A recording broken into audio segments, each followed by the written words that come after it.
Hello दोस्तों, कहानी की शुरुआत होती है और हमें ज़ेनोस हक्का बक्का दिखाया जाता है। वो कहता है कि ये तो लाजवाब है। फिर हमें शाही दवाखाना दिखाया जाता है। वो बहुत बड़ा होता है और बहुत ही आलीशान भी। चिकित्सक कहते हैं कि ये इतना बड़ा है कि कभी कभी मैं भी खो जाता हूँ। तुम्हें शुरुआत लाइब्रेरी से करनी चाहिए, क्यों? जिस पर ज़ेनोस कहता है कि यहाँ की विशालता मुझे चक्कर में डाल रही है। यहाँ तो जरा भी अंधेरा नहीं है, क्या यहाँ पर अंधेरे कमरे भी नहीं है? जिसके ऊपर यूमिन कहती है कि तुम तो बिल्कुल तफ्तीशनाक होकर बात कर रहे हो। जिसके ऊपर ज़ेनोस कहता है कि मैं तफ्तीशनाक हूँ। यूमिन सोचती है कि बहुत गुरूर है इसे, लेकिन ये गुरूर इसे नहीं बचाने वाला। फिर हम देखते हैं कि वो चिकित्सक के कार्यालय में बैठ जाता है। ज़ेनोस कहता है तो अब से ये मेरी जगह है। जिसके ऊपर चिकित्सक कहते हैं कि मैं तो नहीं चाहूंगा कि कोई भी तफ्तीशनाक इंसान इसे अपना ठिकाना बनाए। फिर चिकित्सक कहते हैं कि कुछ काम की बात हो जाए। जिस पर ज़ेनोस कहता है कि जो लोग खो चुके हैं। चिकित्सक कहते हैं कि बिल्कुल सही कहा। ज़ेनोस कहता है कि मैं कोई खोजी नहीं हूँ। जिसके ऊपर चिकित्सक कहते हैं कि तुम बस इतना काम करो कि यहाँ पर मिलने वाली हर जानकारी को मुझ तक पहुँचाओ। आम विद्यार्थियों से उलट विशेष संशोधकों को दवाखाने के हर कार्यक्रम में भाग लेने की इजाजत है। बस हमें तुम्हारी थोड़ी दरख्वास्त करवानी होगी।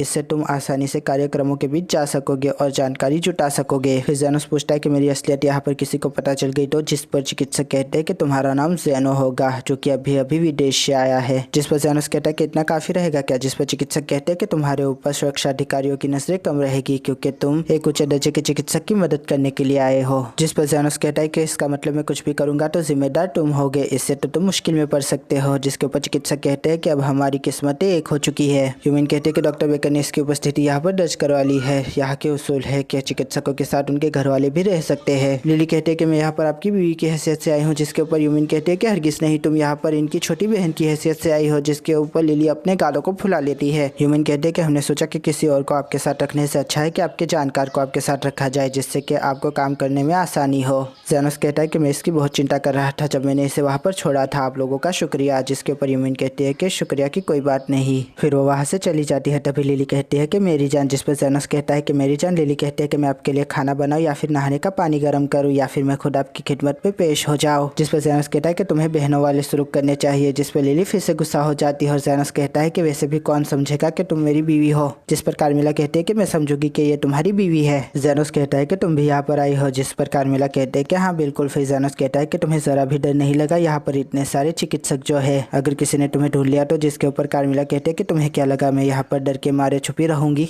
ज़ेनोस कहता है कि जैसा कि मैंने सोचा था। तभी कार्मिला धीरे से कहते हैं कि तुम्हें क्या लगता है कि तुम्हारे जैसा उपचारात्मक जादू यहाँ पर किसी और के पास भी हो सकता है? जिस पर ज़ेनोस कहता है कि कुछ कहा? जिस पर कार्मिला कहते हैं कि मैंने तो कुछ भी नहीं कहा। फिर वो कहते हैं कि आखिर किसे पता कि एक छोटी सी अस्पताल की दरखास्त आगे चल के एक बहुत बड़ा नुकसान का बायस बने। जिसके ऊपर ज़ेनोस कहता है कि तुम हमेशा मुझसे ऐसी ही बातें करती हो, तुम मुझसे मजाक कर रही हो या सच में ये सब चाहती हो? ज़ेनोस और ह्यूमन कैंटीन में आके नाश्ता करने लगते हैं। तभी ह्यूमन कहते हैं कि ज़ेनोस, लेकिन फिर वो कहते हैं कि नहीं नहीं ज़ेनो। ज़ेनोस कहता है कि मैंने काम शुरू कर दिया है, मैं यहाँ वहाँ पर घूमने भी लगा हूँ, लेकिन मुझे ये समझ नहीं आ रहा कि मैं किस तरह से प्रमाण पत्र के लिए अर्जी दूँ। जिस पर ह्यूमन कहते हैं कि ये तो कोई मसला ही नहीं है। पहले तो तुम्हें दवाखाने के स्कूल में प्रमाण पत्र की अर्जी देनी है और उसके बाद वहाँ पर जाकर पढ़ना है। फिर चंद माहों के बाद तुम्हारी परीक्षा ली जाएगी और ये सब कुछ सालों तक चलेगा। जिसके बाद तुम्हें प्रमाण पत्र मिल जाएगा। ज़ेनोस कहता है कि सुनने में तो ये बहुत ज़्यादा मुश्किल लग रहा है, क्या चिकित्सक बनने के लिए इतनी ज़्यादा मेहनत करनी पड़ती है? जिस पर ह्यूमन कहते हैं कि ये बिल्कुल भी मुश्किल नहीं है। इसके अलावा तुम्हें कुछ असाइनमेंट दिए जाएंगे स्कूल की तरफ से, जो कि तुम्हें पूरे करने होंगे, और ऊपर से अगर तुम्हें एडवेंचर लाइसेंस भी चाहिए तो तुम्हें फील्ड पर जाकर काम करना पड़ेगा। कुछ विद्यार्थियों को तो सीधा नौकरशाहों के पास या फिर फौज के पास भेज दिया जाता है। इसके अलावा जैसे जैसे तुम्हारा नाम होगा तुम्हारे पास एक और विकल्प आ जाएगा। तुम उछले दर्जे के लिए परीक्षा में अर्जी दे सकते हो और उसे पास करके उछले दर्जे पर भी जा सकते हो। ज़ेनोस कहता है कि उछले दर्जे में जाने के लिए भी परीक्षा देनी होगी, क्या इसीलिए यहाँ पर ये सब कुछ बनाया गया है? जिस पर ह्यूमन कहते हैं कि हाँ बिल्कुल, यहाँ पर ज्यादा छात्र इसीलिए आते हैं, अपनी चिकित्सा की जानकारी को बढ़ाने के लिए या फिर खुद को उछले दर्जे में देखने के लिए। इसके अलावा संशोधन और विशिष्ट ज्ञान में अपनी सूची दर्शाने के लिए। ज़ेनोस कहता है कि मेरे सर में तो दर्द होने लगा है, तो मुझे खोए हुए लोगों के बारे में क्यों नहीं बताती? जिसके ऊपर ह्यूमन कहते हैं कि हाँ बिल्कुल। उसका नाम अफ्रेड था, जो मुझसे उपली जमात में पढ़ता था।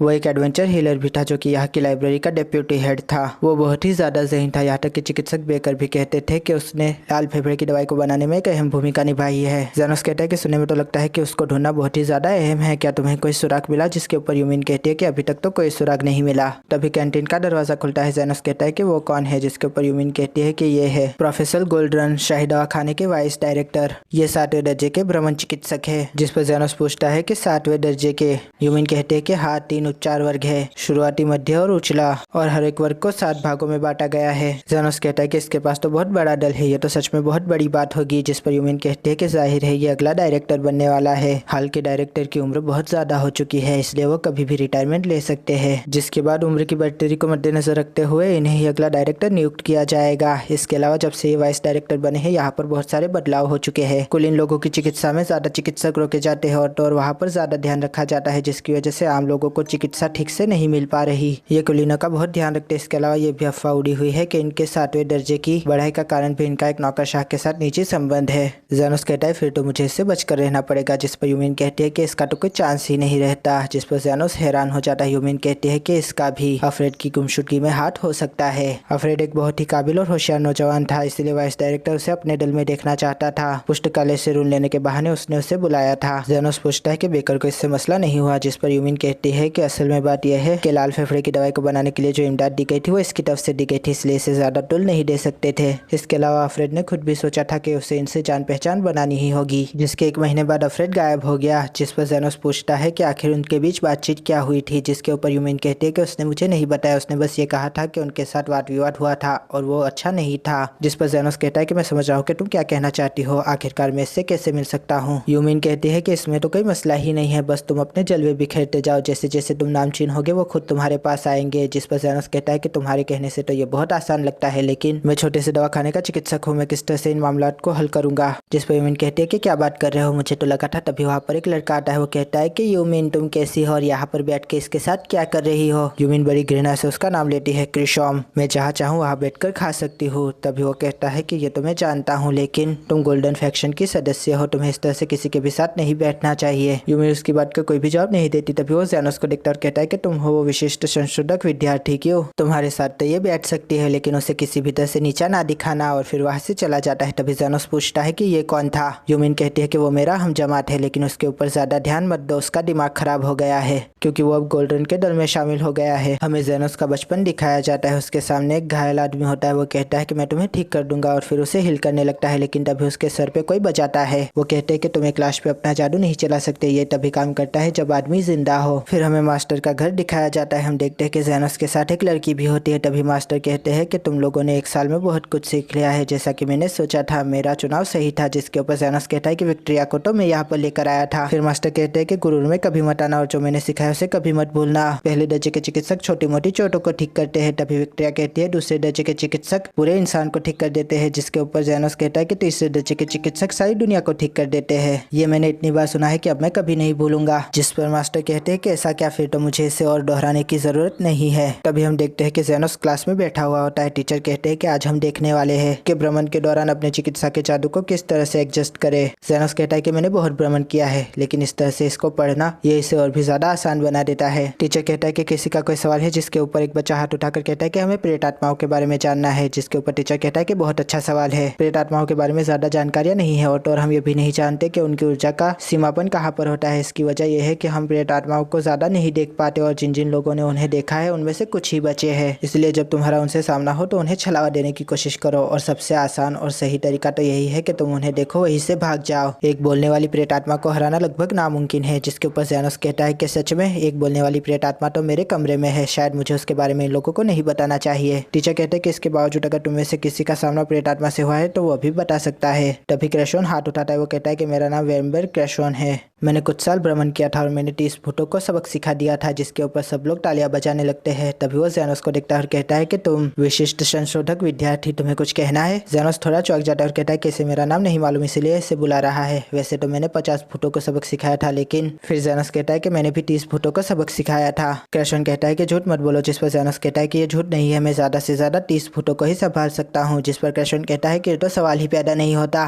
कोई भी इंसान 30 फुटों को एक साथ नहीं संभाल सकता। जिसके ऊपर जेनोस की झपक जाती है और वो कहता है कि इसका मतलब तुमने एक साथ 30 फुटों को नहीं संभाला था, यही ना। तभी टीचर कहते हैं कि रुको जरा, तुम सोनो हो ना विशिष्ट संशोधक, तुम हमें बता सकते हो कि 30 फुटों को तुमने किस तरह से भगाया था। जिसके ऊपर जेनोस कहता है कि असल में बात ऐसी थी कि एक कब्रिस्तान के नीचे एक बड़ी सी गुफा थी, जिसके अंदर कुछ भूत थी, कुछ चुड़ैले भी, और मैंने उनके साथ लड़ाई की थी। वैसे अगर आप उन पे चिकित्सा का जादू बार बार इस्तेमाल करें तो वो कमजोर पड़ जाते हैं। टीचर कहते हैं कि इसका मतलब कि तुम चुड़ैलों की गुफा में घुस गए थे। जिस पर जेनोस कहता है कि हाँ, उन्हें ये भी कहा जाता है। टीचर कहता है कि सोने के दर्जे का दल भी वहाँ पर कदम रखने से पहले 100 बार सोचेगा। क्रिम्सन कहता है कि वो झूठ बोल रहा था, सच में झूठ ही बोल रहा था और इसलिए वो मुझे पसंद नहीं है। फिर वो जेनोस के बाजू में बैठ जाता है और कहता है कि तुम सबका ध्यान खींचना चाहते हो, इसलिए इस तरह की कहानियां बना रहे हो क्यों। जिसके ऊपर जेनोस कहता है कि असल में मैं सबका ध्यान खींचना ही नहीं चाहता। टीचर कहते हैं कि आज हम चक्रों के बारे में सीखेंगे, जिसके ऊपर ज़ैनस कहता है कि चक्रों के बारे में मुझे ज़्यादा नहीं पता क्योंकि मैंने उनके ऊपर कभी ध्यान ही नहीं दिया, मैं बस अपने हीलिंग मैजिक पर ही ध्यान देता था। टीचर कहते हैं कि यहाँ कर उन चक्रों को बनाओ जो कि तुम बना सकते हो। तभी क्रिमसन अपना हाथ उठा देता है और कहता है कि ठीक है। टीचर उसका चक्र देखते और कहते हैं कि तुम तो बहुत ही ज़्यादा होशियार हो, तुम्हें मैं अपनी लाइब्रेरी में आमंत्रण देता हूँ। जिसके ऊपर क्रिमसन कहता है कि ज़रूरत नहीं है, मैं पहले से ही प्रोफेसर गोल्ड्रेन की लाइब्रेरी का हिस्सा हूँ।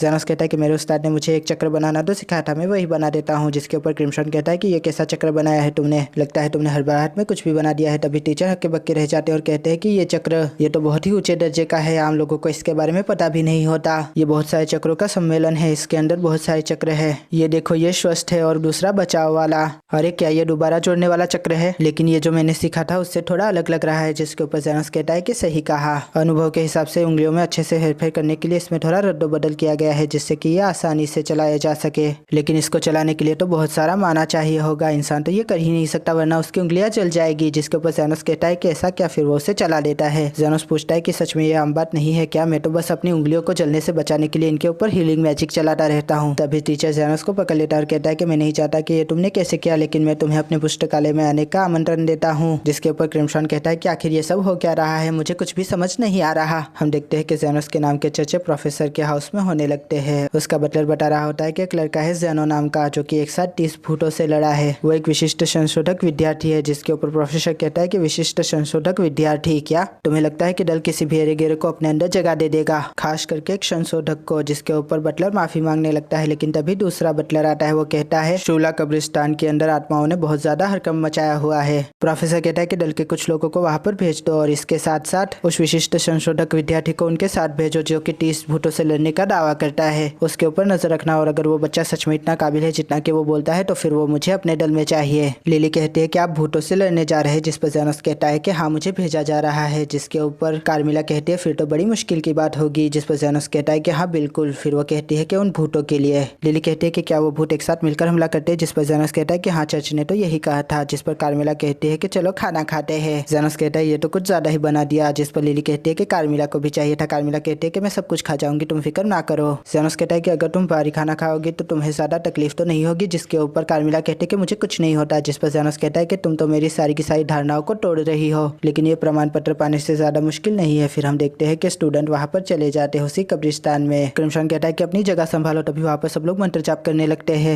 ये सारी जिंदगियों की जड़ हमें आशीर्वाद दो और हमारी मदद करो। ये भूतों को भगाने लगते हैं और तभी ज़ैनस कहता है कि इन्हें ये कहने की जरूरत ही नहीं है, ये बार बार ऐसा क्यों कह रहे हैं। यूमिन कहती है कि ये तो बस हमारी एकता और निष्ठा को दर्शाता है। तभी भूत उन्हें चारों ओर से घेर लेते हैं। क्रिमसन बहुत डर रहा होता है। तभी ज़ैनस कहता है कि हाई हील और सारे के सारे भूत गायब हो जाते हैं। तभी क्रिमसन बड़ाइयां मारने लगता है। वो कहता है कि मैंने उन्हें भगाया। तभी यूमिन कहते हैं कि झूठ मत बोलो, ये सब ज़ैनो ने किया है। जिस पर क्रिमसन कहता है कि आखिरकार एक विशिष्ट संशोधक विद्यार्थी ऐसा जादू कैसे कर सकता है, बताओ जरा। अब चलो टीचर को बताते हैं कि मैंने क्या कारनामा अंजाम दिया है। फिर वो वहां से जाने लगता है, लेकिन तभी वो ज़ैनो से कहता है कि सुनो, तुम कुछ भी कहो लेकिन मैं तुम्हारी बात पर भरोसा नहीं करने वाला। जिस पर ज़ैनस कहता है कि मत करो। क्रिमसन कहता है कि अरे क्या, मुझे समझ नहीं आता कि उन्होंने एक सामान्य से विद्यार्थी पर नजर रखने को क्यों कहा था। जिस पर ज़ैनस कहता है कि सामान्य। फिर वो कहता है कि कुछ नहीं और वहां से जाने लगता है। तभी ज़ैनस कहता है कि कहाँ जा रहे हो, काम अभी बाकी है। जिस पर यूमिन कहती है कि बाकी है से क्या मुराद है। तभी ज़ैनस कहता है कि आगे आओ। तभी वहाँ पर एक ज़ॉम्बी आ जाता है। सारे लोग बड़े ही हैरान परेशान हो जाते हैं कि ज़ॉम्बी यहाँ क्या कर रहा है। वो क्रिमसन से कहते हैं कि अब सारा दारोमदार तुम पर है, तुम ही यहाँ की आखिरी उम्मीद हो। जिसके ऊपर यूमिन कहते हैं कि हाँ जरूर, तुम तो दल के आखिरी उम्मीद हो ना। यूमिन कहते हैं कि सही कहा, तुम तो इस दल के आन बान और शान हो, जाओ उसे खत्म कर दो। तभी वो कहता है कि तुम मेरी मदद नहीं करोगी। जिस पर यूमिन कहते हैं कि मैं क्यों करूँ, तुम्हें मेरी मदद की क्या जरूरत भरा। ज़ैनस कहता है कि सही कहा, मैं तो अभी अभी जुड़ा हूँ, मुझे तो इन सब के बारे में कुछ मालूम ही नहीं है। तभी वो कहता है कि तुम लोग मुझे फंसा रहे हो, लेकिन मैं फिर भी लड़ूंगा। फिर वो जोर से चिल्लाता है, सब लोग अपनी जगह संभालो। ज़ैनस कहता है कि इसकी आवाज में हिचकिचाहट थी। जिस पर यूमिन कहती है कि जाने दो उसे, ये उस चौपड़ी की मानिंद है जिसमें लिखा हुआ होता है कि तुम कर सकते हो। हम देखते हैं कि कृष्ण अपना जादू चलाता है और जादू का एक वार करता है, लेकिन गॉब्लिन को कुछ भी नहीं होता। तभी वो कहता है कि ये तो मेरा सबसे मजबूत जादू था। फिर गॉब्लिन उसके पीछे बढ़ जाता है। वो छुपने लगता है। वो देखता है कि ज़ोनो और यूमिन उसे देख रहे होते हैं। तभी वो कहता है कि मैंने पहले वार किया, इसका मतलब कि मैं उस पर भारी पड़ा। तभी गॉब्लिन उसके ऊपर पत्थर फेंकने लगता है। यूमिन कहते हैं कि तुम्हारे साथ ऐसा ही होना चाहिए। वो कहते हैं कि अब पता चला कि सारे भूत एक साथ मिलकर क्यों काम कर रहे थे। ज़ॉम्बी के राजा ने उनको यूनाइट कर दिया था। जिस पर ज़ैनस कहता है कि ज़ॉम्बियों का राजा, लेकिन मुझे ये समझ नहीं आ रहा कि वो जादू से उस पर हमला क्यों नहीं कर रहा। जिसके ऊपर यूमिन कहते हैं कि तुम अभी भी नहीं समझे, उसे बस एक ही जादू आता था जो उसने इस्तेमाल कर लिया। ज़ैनस कहता है फिर तो हमें उसकी मदद करनी चाहिए। तभी यूमिन कहती है कि कोई जरूरत नहीं है, मार खाने दो उसे, उसका थोड़ा खून निकलेगा तो उसे अकल आएगी। ज़ैनस कहता है कि तुम्हारी बातों से लगता है कि तुम्हें उसकी परवाह नहीं है, लेकिन तुम्हारी आंखों में उसके लिए फिक्र साफ झलक रही है। जिसके ऊपर वो कहते हैं कि मेरी आंखों में मत देखो तुम, ये बस इसलिए है क्योंकि वो मेरा हमजमात है और वैसे भी हम अच्छे दोस्त थे इससे पहले कि उसके सर पे ये भूत नहीं सवार हो गया। हम देखते हैं कि ज़ॉम्बी क्रिम्सन की ईंट से ईंट बजा देता है, फिर वो उसको हाथ में उठा के खाने लगता है। यूमिन उसे देखकर बहुत ही ज्यादा चिंता में पड़ जाती है, उसके मुंह से खून निकल रहा होता है। तभी वो कहता है कि मेरी मदद करो। तभी ज़ानोस अपना जादू आया करने लगता है। वो कहता है हाई हील और बहुत सारे रंग बिरंगी तारे उस ज़ॉम्बी को घेर लेते हैं और फिर सारे तारे जोर से उस ज़ॉम्बी से टकराते हैं जिसकी वजह से वो खत्म हो जाता है। क्रिम्सन कहता है कि तुमसे किसने कहा था मेरी मदद करने को, जिस पर यूमिन कहती है कि तुमने ही कहा था कि मदद करो। ज़ानोस सोचता है कि भूत अपने से ज्यादा ताकतवर भूतों की तरफ आकर्षित होते हैं। फिर वो कहता है कि रुको जरा, मुझे जाना है। तभी कार्मिला एक छींक मारती है जिस पर लिली उससे पूछती है कि कार्मिला क्या हुआ है, जिसके ऊपर कार्मिला हंस देती है और कहती है कि मेरे जैसी ताकतवर चुड़ैल भी बीमार हो सकती है, क्या बात है। और यहाँ पर यह एपिसोड खत्म हो जाता है। आशा करता हूँ आपको ये रिव्यू पसंद आएगा। अगर पसंद आया तो लाइक कीजिए, शेयर कीजिए, सब्सक्राइब कीजिए। ज़्यादा पसंद आया तो कमेंट भी कीजिए। दोस्तों थैंक यू, खुदाफिज, अपना ध्यान रखिएगा, फिर मिलेंगे। Thank you.